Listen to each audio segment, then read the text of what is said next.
Boa tarde, professora. Eu vou fazer entrevista com minha avó. Boa tarde. Então, eu recebi esse convite para responder a entrevista aqui com o meu neto Simon. Eu sou Maria Peçanha e o meu boa tarde para a professora Jaqueline, para os alunos e equipe diretiva da Escola D'Artagnan Tubino.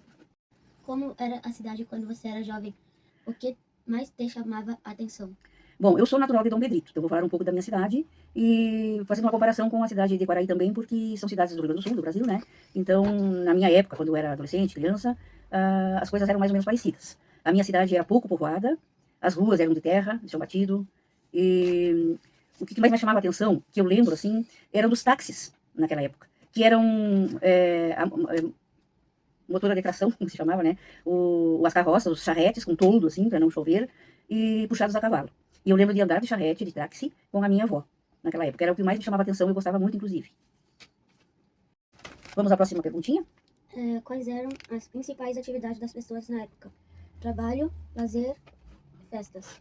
Bom, naquela época, o principal era o comércio local, onde tinham armazéns, mercearias, farmácias, lojas, oficinas de reparo, né, de conserto e artesanatos.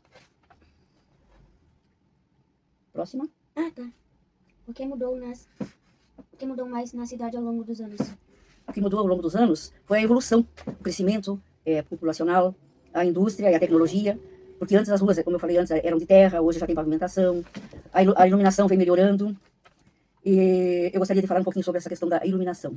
Naquela época, até antes da minha época, mais no passado, a iluminação era feita nas ruas com lampiões a querosene, ou a óleo de baleia e outros. Então tinha os homens, os trabalhadores, que vinham fazer a reposição do combustível nos lampiões, subiam nas escadas, assim, e colocavam mais querosene. E depois tinha outro que vinha com uma tocha, uma cana comprida, e ela, lá em cima com aquela tocha, e acendia os lampiões. Um lampião em cada esquina, enfim, a iluminação era assim, era precária, mas era o que tinha na época. E eu acho bem interessante isso aí. Provavelmente, com certeza, aqui em Quaraí era a mesma coisa. O que mais que eu gostaria de falar aqui? Bom, sobre as ruas, né, que tanto do Pedrito como Quaraí, ou todas as ruas das cidades do Rio Grande do Sul, eram assim, né? No início, com a criação da cidade, as ruas formavam as ruas, faziam as casas dos lados, mas no meio era terra, chão batido. E hoje, né, com a evolução veio, então, o calçamento. O que mais?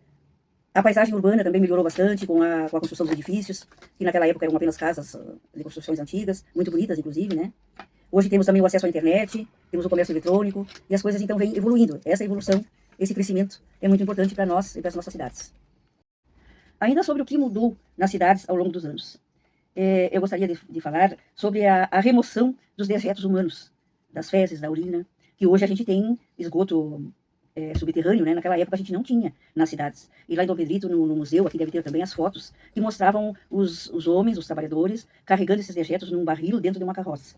Então, como é que era feito? Naquela época não tinha banheiro com vaso, descarga, essas coisas não tinha. Então, como era feito? Usava um banquinho com um pote de cerâmica, coisa assim, depois evoluiu para um pote aloçado, chamado de pinico, né, todos conhecem, esse era o nome do vaso sanitário daquela época. Então as pessoas faziam as suas necessidades ali, o 1 e o 2, e despejavam dentro de um recipiente, onde depois despejavam dentro do barril, e aí os homens levavam para descarregar lá em outros lugares longe, que às vezes era até inclusive dentro dos rios, né, acredito que não era adequado.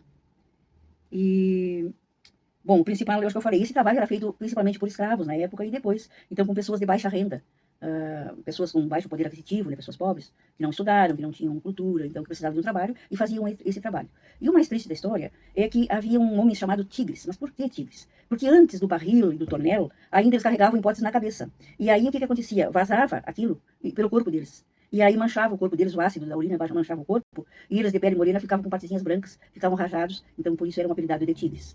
Aí eles diziam, vamos chamar os tigres, aí os tigres. E é uma lembrança bastante triste dessa história, mas que foi uma realidade em muitas cidades do Rio Grande do Sul. Como eram as escolas antigamente em comparação com hoje? Como que eram as escolas antigamente? Bom, eram mais autoritárias, né? Os professores usavam mais o autoritarismo. E havia, naquela época, castigos físicos para os alunos que se comportassem mal.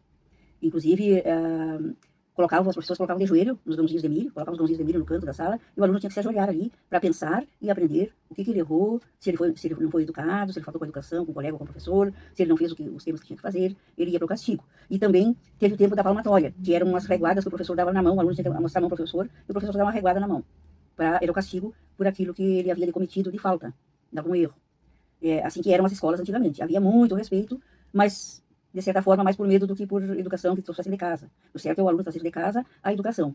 O professor vai passar a formação para ele, né? Vai passar os conteúdos, vai ensinar, está ali para aquilo, mas a educação vem de casa. Então, o respeito pelos professores, pelos colegas, o aluno tem que trazer de casa. Mas antes acontecia assim. E hoje as escolas já priorizam mais o diálogo, né? Então, a disciplina positiva. Se conversa, se explica, isso está errado, não pode fazer assim, e cabe ao aluno pensar sobre o que foi dito, né, pelos mestres, pelos professores. Outras coisas também, que antigamente o conteúdo era passado em quadro negro, com giz. Hoje já muitas escolas, não são todas, mas tem a lousa, os pincéis. Isso já é uma evolução, já mudou.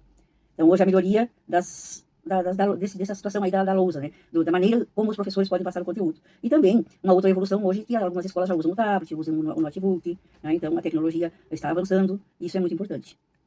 No momento, então, o que eu lembrei de falar, mas ressaltando, então, a questão da educação, que tem que vir de casa. Não precisa o professor usar da palmatória ou dos grãozinhos de milho, mas o respeito tem que haver. A atenção dentro da escola, respeitar o professor, escutar quando o professor está falando. Antes era assim, os alunos escutavam, saíam da escola sabendo muito. A minha mãe, no nível de 4ª série, numa escola de campanha, na cidade o nível dela era de 7ª série, o conhecimento que ela tinha. Então, era bem, não sei, era bem avançado, era normal, mas os alunos prestavam muita atenção, aprendiam bastante, aprendiam mais. E hoje aprendem também, mas tem que levar em consideração a questão da atenção, da boa vontade, da consciência de saber que o estudo é bom para a formação deles, para o futuro deles, para um dia ter uma profissão, escolher uma profissão que gosta, de ser um bom cidadão, de fazer bem à humanidade. Vamos à próxima pergunta da entrevista. Quais meios de transporte eram mais usados no passado e hoje? O que mudou? Muito bem, então no passado o meio de transporte mais utilizado era a tração animal, que eram carroças, cavalos, carretas e trem a carvão, tínhamos a Maria Fumaça, o trem a carvão, né? E haviam outras locomoções que eu usei esse transporte, que era um carrinho, o chamado de aranha. Ele não era uma carroça nem uma carreta, era um meio termo assim, um carrinho com 2 rodas, tinha lugar para gente subir, sentar, era muito legal, eu adorava andar e gosto até hoje. Era o nosso meio de transporte no campo. E na cidade também tinha muito, era único naquela época, né? As charretes, mas hoje já mudou. Hoje, então, nós temos motores a combustão, né? Que são os carros, os aviões, os trens de alta velocidade, né? Então, por esse motivo, hoje as viagens são mais rápidas. Antes o tempo tudo era mais lento no tempo antigo, né? Tudo era mais devagar. Todo o processo acontecia de uma forma mais lenta, inclusive até pelo meio de transporte também. E o que mais que eu gostaria de dizer? Eu acho que é isso aí, né? O mundo hoje está mais rápido, existe mais velocidade para tudo, com a facilidade do meio de transporte, inclusive do avião, né? Que se vai de um país ao outro num tempo recorde. Como era a convivência entre as pessoas na sua época? Você achava que isso mudou? Na minha época, a convivência era mais proximal, era presencial. Havia mais presença, mais proximidade, havia ajuda mútua, as pessoas se ajudavam entre si, nas famílias, nos vizinhos, enfim, né? Hoje ela já está um pouco mais individualista, cada um por si, as pessoas estão mais focadas no digital, numa comunicação por redes sociais, enfim, inclusive às vezes excessivamente, né? Substituindo a conversa pela conexão e perdendo, inclusive, um tempo precioso de convivência face a face, convivência entre pessoas de uma forma presencial. Olha a próxima pergunta. Existem lugares na cidade que não existem mais? Qual você sente mais falta? Sim, existem lugares na cidade que não existem mais, tanto em Dom Pedrito como em Quaraí ou qualquer cidade do Rio Grande do Sul. Em Dom Pedrito a gente sente falta da estação do trem que tinha antes, do campo de aviação que havia em Dom Pedrito, não sei se aqui em Quaraí já teve um campo de aviação, mas tem agora, não sei, não tenho esse conhecimento, né? Antigamente lá em Dom Pedrito havia umas casas de pau a pique, as casas de barro capim, se chamava, e depois então veio a evolução para as casas de material, né? Havia a charqueada, os armazéns antigos e etc. Muitas coisas. Tinha cinema em Dom Pedrito, a gente acha falta do cinema. Essas coisas que tiveram, que eram muito interessantes, a gente sente falta. O que melhorou na cidade com o passar do tempo? Bom, melhorou a qualidade de vida das pessoas, com a modernização, né? Hoje tem a melhoria da pavimentação, água e tratamento de esgoto, expansão das redes elétricas. Com a chegada da internet temos as tecnologias digitais, reduzindo inclusive o isolamento, né? Porque as pessoas conseguem se comunicar através das redes elétricas, através da internet, com outras cidades, com outras pessoas que moram longe. Antigamente era através de carta, para se comunicar com uma pessoa que estava em outra cidade. Isso é de carta. Colocar carta, escrever a carta, colocar no correio, enfim, né? Muita coisa vem melhorando muito. A qualidade de vida das pessoas, sempre que com a evolução dos tempos, né, vem então as coisas novas, as coisas boas, e tudo vai melhorando. Por isso que é importante o estudo. Você, jovem, veja o quanto é importante o estudo.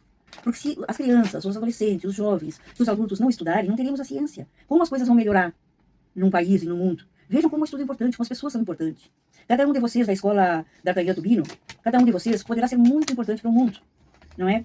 Conforme as profissões que vocês escolherem. Todas as profissões são importantes, os professores são muito, muito importantes. Uma das principais profissões é a do professor, porque nenhum aluno chega a lugar nenhum sem passar pelos professores. Eles têm que ser amados, respeitados e valorizados, e os alunos saberem que é importante a escola para eles, saberem que eles são o futuro de um país, e que essas melhorias que vêm sendo feitas, vêm porque pessoas antigamente estudaram, e se formaram, e pesquisaram, e criaram, evoluíram na ciência, e foram evoluindo, foi ajudando o mundo a crescer, a evoluir, a melhorar. E os alunos de hoje é a mesma coisa. Daqui a alguns muitos anos à frente, vocês, os alunos de agora, serão os nossos queridos representantes aí em várias e várias situações diferentes, formações diferentes, profissões diferentes, onde vocês vão criar coisas que vai ajudar o mundo. O que você acha que piorou ou se perdeu com o tempo? O que piorou ou se perdeu com o tempo? Tem muitas coisas boas melhorando, tem muitas coisas importantes se perdendo, piorando, né? Essa não é uma pergunta muito fácil, assim, no meu entender. Uma coisa que está se perdendo e que piorou um pouquinho é a qualidade da atenção das pessoas em geral. Por quê? Porque o uso, né, das redes sociais prejudica a atenção e a concentração. Claro, né? Um uso que não é monitorado, que não é avaliado, né, pelos adultos, pelas crianças, por exemplo, até os adultos também, né, estão se excedendo nas redes sociais e também prejudica a eles. Tem coisas positivas nas redes sociais e tem coisas que não são perda de tempo, são coisas que levam à desatenção. E temos, assim, indivíduos, hoje em dia nós temos indivíduos ansiosos. Por quê? Prejudica a saúde mental, né, por passarem muito tempo nas telas, muito tempo. Então, as crianças, isso a gente cuida aqui com o Simon, ele brinca, ele faz outras coisas, ele não fica o tempo todo nas telas, ele vai pra escola, ele joga, ele tá fazendo curso de inglês, né? Brinca com a vovó, com a mamãe, e às vezes fica na tela porque tem um direito também de ficar, mas tem que ser pouco tempo, tem que haver um controle disso aí, para que as crianças não fiquem ansiosas, não fiquem doentes. A empatia e a escuta é uma coisa que vem melhorando por um lado e melhorando por outro, no sentido de que o ritmo acelerado das telas diminui a paciência e a capacidade de escuta. Às vezes a pessoa está tão entretida ali nas telas que ele não quer ouvir o outro, ele não tem paciência para escutar, e aí se perde uma comunicação muito importante. Outra coisa, o isolamento. Apesar de estar conectada, a pessoa está só. Porque ele está ele ali e as redes sociais. Ele não está ao lado de uma outra pessoa, interagindo, sentindo a outra pessoa, fazendo um carinho, conversando, dando atenção para aquela pessoa. Ele está só, ele está isolado. E ele está sem interagir, né, com as pessoas. Sem contato com a natureza também, que é muito importante. Sair, ver coisas, ver o mundo lá fora, né? Entrar em contato com a natureza. Mas nós ganhamos a formação e perdemos as relações. E a conexão com o aqui e o agora. Então, as redes sociais nos trazem muitas informações, mas nós temos que filtrar essas informações, saber o que é importante e o que não é, e saber o que fazer com essas informações que nós obtemos. Para que elas servem? Porque tem coisas nas redes sociais que não servem para nada.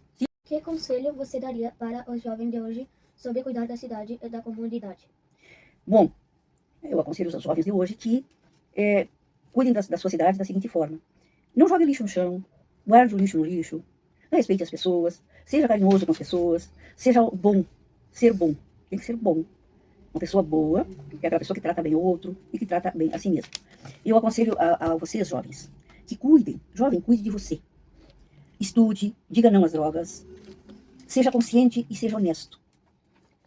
Preste atenção nas pessoas, nos pais, nos professores. Respeite e valorize os seus pais e os seus professores. Seja orgulho para aqueles que te amam. Busque, estude, lute pelos seus sonhos. Acredite em você. Você é capaz, você pode ser o que você quiser ser e decidir ser. Basta estudar e ir atrás daquilo que você quiser. Os jovens, mais adolescentes, que ainda não sabem bem o que quer, terá tempo para vocês decidirem o que vocês vão querer ser. Mas sejam importantes para o mundo. Se alguém se perde nos vícios, ele não vai ser importante para o mundo e nem para ele mesmo. Vai ser uma perda muito grande para a comunidade, para a humanidade, se perder uma pessoa para vícios, drogas, de bebidas e essas coisas que fazem muito mal. Então você tem que ser forte. Tem que saber dizer não ao que não é bom. Não às drogas. Isso é uma forma de ajudar a sua cidade e a você mesmo. Teu futuro depende de você. O nosso futuro depende de nós. Então, creia, estude e trabalhe. Ah, mas eu sou pequeno para trabalhar. Pode trabalhar sim. Arrume sua cama, lave a sua xícara, o seu prato. Ajude a manter a casa da mamãe limpinha. Na escola, coloca o lixinho lá no lixinho. Isso já é um bom hábito e já é um trabalho. Já está começando. Tá? E tem uma coisa muito importante que eu quero dizer para vocês, meus jovens. Acredite no Criador. No Criador de todas as coisas. Em Deus. Então, eu agradeço. Foi uma honra para mim conversar aqui com meu neto e participar um pouquinho da vida escolar dele. Eu amo muito, muito o Simon. E agora eu já amo a escola Tardanhã, Tubino também. Desejo que Deus abençoe toda a escola, todo o educandário, todas as pessoas que aí trabalham, equipe diretiva, os funcionários, os professores, os alunos, os pais, que essa escola cresça cada vez mais, evolua e seja assim simplesmente fenomenal para a comunidade, para a cidade de Quaraí, para o nosso Rio Grande e para o nosso Brasil. Um beijo no coração de todos. Muito obrigada.